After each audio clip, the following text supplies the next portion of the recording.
even if you don't want to change what you eat, you say, forget it, I'm not into diets. Is there anything else I can do with my eating? And actually the answer is yes.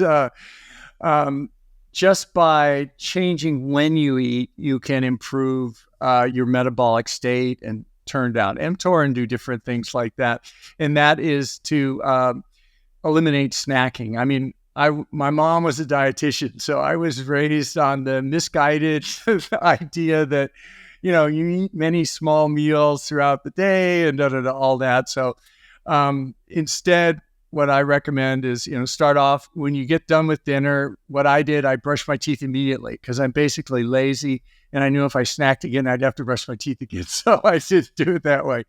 And then, eliminate snacks between meals. And, if you're feeling really, if you really want to do something, you can eliminate breakfast, skip breakfast if that works for you, or even skip lunch. That's what I do. And I have one meal a day with my kids when they get home. And I'm basically fasting most of the other time. I drink, I have coffee or water, but no calories during those times. So that's the first thing you can do. Eat, just narrow your eating window, because when you're not eating, nutrients are not coming in, inflammation is going to be turned down. Just because, if you think about it, a lot of things affect inflammation. We talked about mTOR, but even eating itself, if I put food into my mouth and it goes into my stomach and my GI tract, no matter what the food is, it's going to drive inflammation, because inflammation is the body's natural protection against foreign material.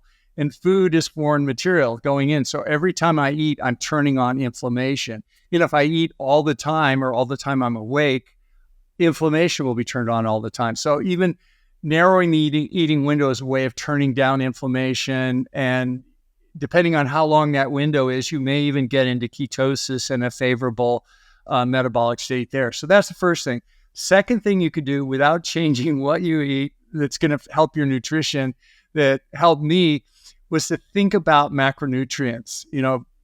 Your audience, I'm sure, knows that, proteins and fats are the two essential macronutrients. We need to have those. We'll die if we don't have them. The third macronutrient, of course, carbohydrates, we don't need. It's non-essential, and there's several human civilizations that exist without significant amounts of carbohydrates at all in their diet.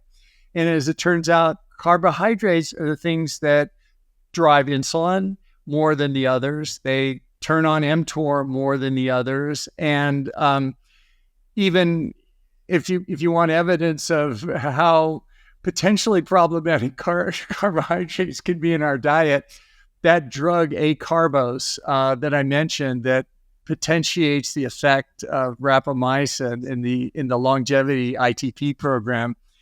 The way acarbose works, it's really interesting. It's an FDA-approved drug, but it's for diabetes. It's for type 2 diabetics and type 1 diabetics as well, I think. But it's not absorbed really significantly in the body. And the only way acarbose works is in our guts, and it blocks the absorption of carbohydrates.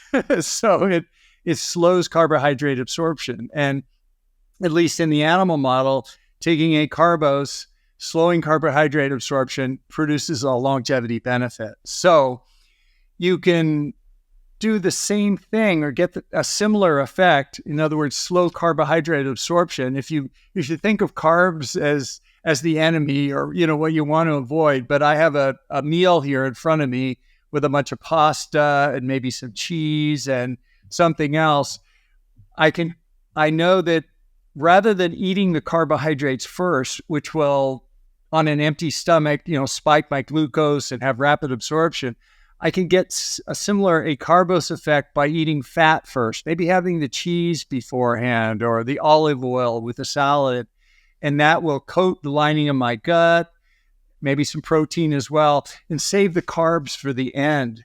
And that will delay the absorption of the carbs, and the harmful effect of the glucose spikes will be mediated. So those are two things you can do nutrition-wise before you even touch what you eat. All right. So cutting down on snacking, narrowing the eating window, and then eating fats before carbohydrates. Yeah, fats and proteins. Either and one protein, will block it. So then becomes the what to eat. And that's an interesting thing. I have well, let me say first that I have no dog in the diet game. I love my vegan friends. I love my carnivore friends. In fact, I was a vegan for like 10 years at one point. I've been a carnivore for a while. I think I personally, I think we can all be healthy or unhealthy on a vegan diet or all the way to a carnivore diet. It's just the choices we make in between. And there are pitfalls with each of those diets. I think there are a lot more pitfalls with a vegan diet. There's a lot more vegan junk food than there is carnivore junk food, but it's present in each one. But so I welcome. You don't have to switch your type of diet. It's just the food you eat within that diet. So the main thing I avoid is junk food. And I have to say, full disclosure, I'm a recovering junk food addict. I love junk food. I can't keep it in the house. I've got a teenager and a younger daughter, and they are continually trying me. But I find, just like an alcoholic, I don't keep liquor at my desk. I don't keep it in the house. Same thing with junk food. So everybody agrees junk food's bad. The question is, how do you define junk food? And that's a problem, because you have organizations like the American Heart Association saying that, vegetable oil is heart healthy. And I don't agree with that. I think it's not heart healthy. So the key thing is defining how you define junk food. So for me, there are three things that I look out for. In general, just in generalities, junk food, some things that will let you know that something's junk food. It typically comes in a box. It's frequently brightly colored to attract children. It has a long ingredient list. But specifically, the things that I do are, first of all, carbohydrates. Because of the things we talked about with insulin stimulation, I try to keep carbohydrates to a minimum, especially refined carbohydrates and sugars. So I have to watch out with fruits. Modern fruits are very rich in sugars, unlike the fruits that our ancestors ate, 10,000 years ago. Also things like starches. My wife's Chinese, so she grew up on rice. That's part of her cultural legacy. So rice is out. Any of the starches that break down into glucose. So first thing is just to eliminate carbohydrates as much as possible in my diet. Once I've done that, the second thing I also watch out for is something called industrial oils or ultra-processed oils or seed oils. They have a healthy sounding name called vegetable oils, but they don't contain vegetables. And in my opinion, they're not healthy at all, because they drive inflammation and make all the diseases we're talking about worse. So these are, I'm sure you've talked about them on your program, but these oils, the problem is, the more I began looking at it, these oils are in nearly every single salad dressing that's available. They're in mayonnaise, they're in hummus, they're in all the junk foods. Why are they in the junk foods? Because they're relatively stable and they don't degrade over time. They're very cheap, so you can replace more expensive butter that turns rancid with these seed oils, and the food lasts longer. So seed oils is the second thing, and so it's basically carbohydrates and seed oils. And the last thing is sort of counterintuitive, and I certainly wasn't expecting it all, was grains, even whole grains. And why is that? I don't have celiac disease, which is a disease that some people have that's gluten intolerance. But I believe, like many experts do, that much of the adult population are allergic to proteins in grains, if not gluten itself, but other proteins. And this allergy drives a low-grade inflammation that we may not even be aware of. It may manifest as irritable bowel disease. It may manifest as anger or depression. It may manifest as brain fog. It may manifest as exacerbating any of the diseases. So for that reason, I don't eat grains. Also in the United States, grains are soaked, most of them, in a weed killer called glyphosate, which at least 34 countries around the world have banned for health reasons, but we still, our grains are soaked in it. And then the last thing is grains, most grains have a large amount of carbohydrates, so that they're ruled out for that reason. So when I avoid those three things, I'm pretty much on the path to healthy eating.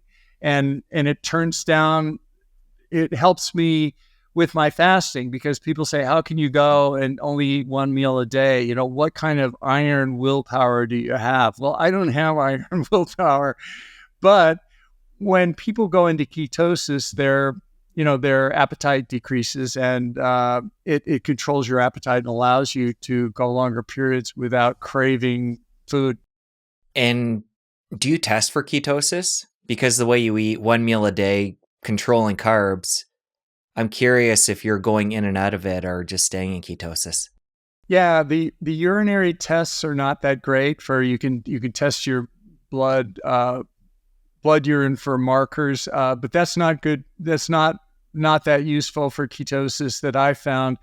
You can do a blood test, stick your finger, but I hate sticking my finger. So I had a breath meter from one company that you blow into, and it detects that. And I would check it for a while, and I'm reliably in ketosis. And so the short answer is no, I don't check it. I don't check it routinely every day, because I'm pretty much doing everything I could to be in ketosis, and there's not much more I could do. I can't push the accelerator down much more.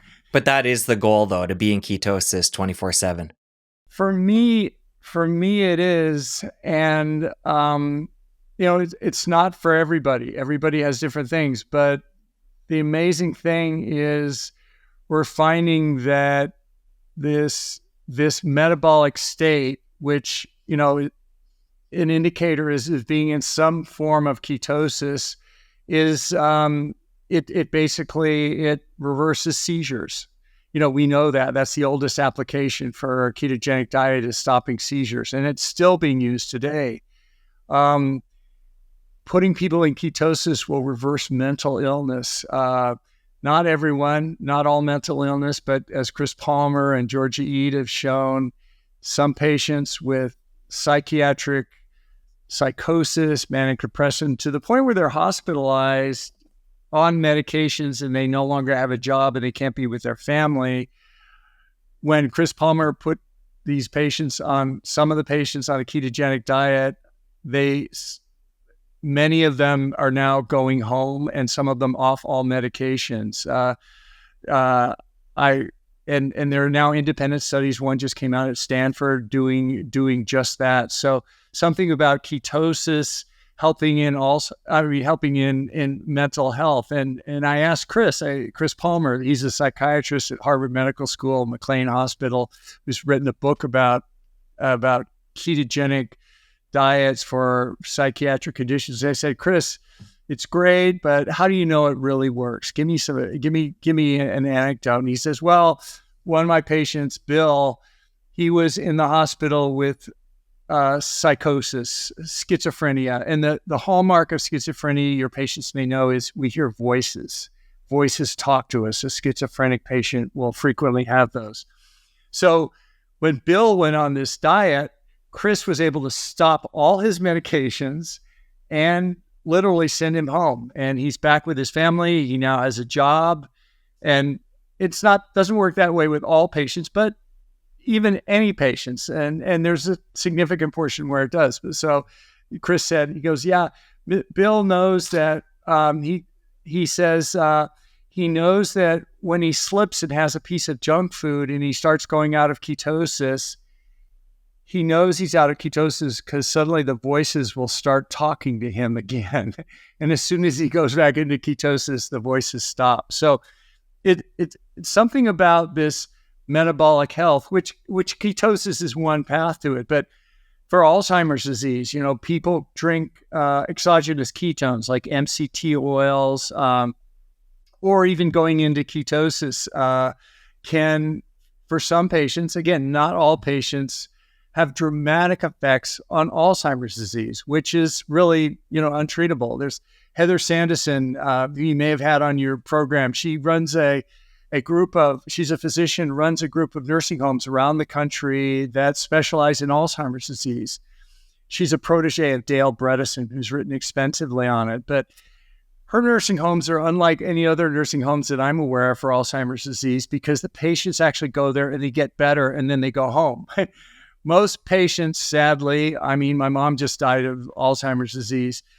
Most patients with Alzheimer's disease, it's a one-way street. You go in and you get worse and worse and worse, and you eventually die. Well, I talked to Heather about, what's her secret in these nursing homes, and she does a number of different things, a big program. But one foundation is the only type of food they serve in the nursing home is a ketogenic diet. So it's, high in fats, healthy fats and meat and eggs and things like that. And they avoid the foods that I just mentioned that I avoid there. So I said the same question to Heather. I go, oh, that's great. You do the ketogenic diet, but how do you know it works? Do you have any evidence for it? And she said, well, yeah, there's Mr. Jones. I know that the ketogenic diet's working for him because when he's in ketosis and his grandchildren come in to see him, he smiles and hugs them and remembers all their names. But when he goes out of ketosis, the same thing happens. They come in the room and he doesn't recognize them, and there's nothing happens there. So the point is, there's something about this ketogenic diet that affects not only mental health and Alzheimer's disease, blood pressure. We've talked about, there's evidence that ketogenic diets now being used in certain types of cancer for adjunctive treatments for cancer. There's evidence that the ketogenic diet also affects cardiovascular disease. And as we talked about with mTOR, mTOR and rapamycin is one method to being metabolically healthy.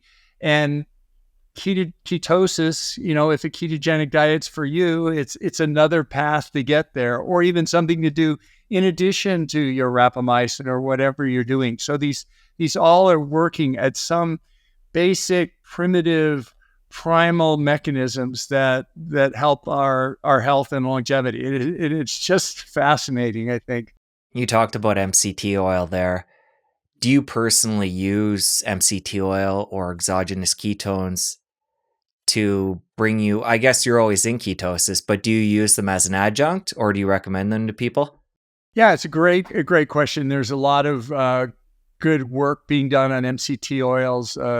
Dom D'Agostino, our friend, is working on those and all. And they famously have some dramatic results with Alzheimer's disease. Literally, it's this woman, she was a physician, her husband had Alzheimer's disease, severe mental problems. She started feeding him MCT oils and other exogenous ketones and was able to reverse his disease and bring him back essentially significantly. And the only reason she thought of it, because she was a neonatologist, essentially, where they were familiar with MCT oils and certain applications there. So yeah, it works there. I was just with Chris Palmer at a conference a few weeks ago, and someone from the audience asked Chris, so what about exogenous ketones for psychiatric conditions? And Chris said that, at least in his experience, and he's not aware of any case reports, that while they do work in Alzheimer's disease and other things for these mental health conditions, he's not aware of exogenous ketones doing that. So it may be some benefit you get from nutritional ketosis versus exogenous ketones. It just shows how much we have to learn by this whole thing. But it's just fascinating, all the possibilities out there. And I mean, the one thing from Chris's work and is that all of us who, it's great for mental health, right? But most of your audience, me and you are probably not going to be diagnosed with a clinical mental illness in our lifetime, statistically. But on the other hand, we're all human, right? We all go through ups and downs with our wives, our spouses, our children, our coworkers, our friends, our employees, our bosses. We all get angry. We all get anxiety. We all get stress. And you can't help but wondering what possible benefit improving our metabolism through, one of these approaches with mTOR or ketogenic diets could have just on society in general, the way, we get together. I mean, famously political organizations now, the Republicans don't talk to the Democrats and vice versa, when 30 years ago, it wasn't that way at all. The world is changing in subtle ways about the way people get together. And junk food is amplified in the last 30 years and driving all these things. I wonder if it's driving the way people get along with each other. You can't help but wonder that question. So when it comes to your diet, there's 3 different pieces: the seed oils, the no grains, and lowering of carbs. For you, ketosis, you take that down to that level. For somebody that wants to use these guide rails, 2 of them are black and white, but the low carb piece is a bit gray, depending on if they want to go all the way down to ketosis or not. For the average person, would you say that's the goal to get to ketosis, or just to lower the carbs? And then expand upon that, things like fruit. And it sounds like you're not having any fruit, but for people that are more metabolically healthy, is that okay? How do you look at that whole gray area within the carb realm? Yeah, I do have fruit. So once in a while, but I'm aware that it has, high fructose, and there are downsides to that. There's a whole discussion around that. But I think the goal necessarily isn't ketosis for everybody. It's not for everybody. But to be clear, there are people who are in ketosis their entire lives. I was just talking to a patient of mine whose daughter has had epilepsy since birth, and none of the medications worked. None of the surgical options were possible. And she's been on a ketogenic diet her entire life, and that's the way she stops her seizures. So it is, it's possible to be on this. But anyway, I think the goal is to be metabolically healthy. How we get there are different ways. And if you want to be in ketosis, I like fasting. I have my brain fog goes away. I feel better now than I did when I was snacking all day long and, having a big lunch and then falling asleep in meetings and stuff like that. So it's just, you have to look at yourself. But I think the goal isn't ketosis, and ketosis isn't for everybody, but you can use the ideas from it by cutting back your different things. And of the 3 things I do, it's interesting. I think it's important to note that they all have a different time scale as far as the effects. And so if you cut out sugars and cut out carbohydrates, you can see the effect in 24 to 48 hours. There will be an effect on your body. You'll begin noticing things. Cutting out grains, though, you have to wait longer because the effect on the immune system and all, typically you kind of wait about 3 months. So, I have people who go, hey, I cut out all grains for a month and nothing happened. So, it doesn't work for me. But you need to wait longer for that. And the bad news is with seed oils, it can be the half-life of seed oils, because they're stored in our fat, could be even years. So, it could be a long time before you see the results of those. But in my opinion, seed oils are really the only reason people put seed oils in food is for convenience.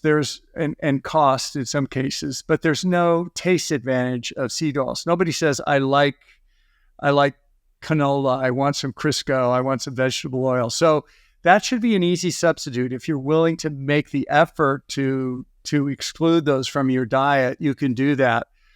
Things like carbohydrates, though, are different. There are tastes that are activated, sugar that's activated. Grains the same way. Baked goods. I love baked goods. There's nothing I'd rather have than, bagels and baked goods. There's only one thing I love more than baked goods, and that's my children. And I want to live to see them, and I want to live to see my grandchildren. So you could make those, we all get to make those choices ourselves. So, but it's all a matter of degree. And I'm trying to illustrate maybe an extreme case with me. Everybody doesn't have to be as extreme as I am, but you could take what you want from what I'm doing and apply little bits and pieces of it in your own lives, and hopefully you'll get a benefit from it. If you enjoyed that clip, you're going to want to head over here and catch a full episode. I'll see you over there. If I put food into my mouth and it goes into my stomach and my GI tract, no matter what the food is, it's going to drive inflammation, because inflammation is the body's natural protection against foreign material. Fructose, when it's metabolized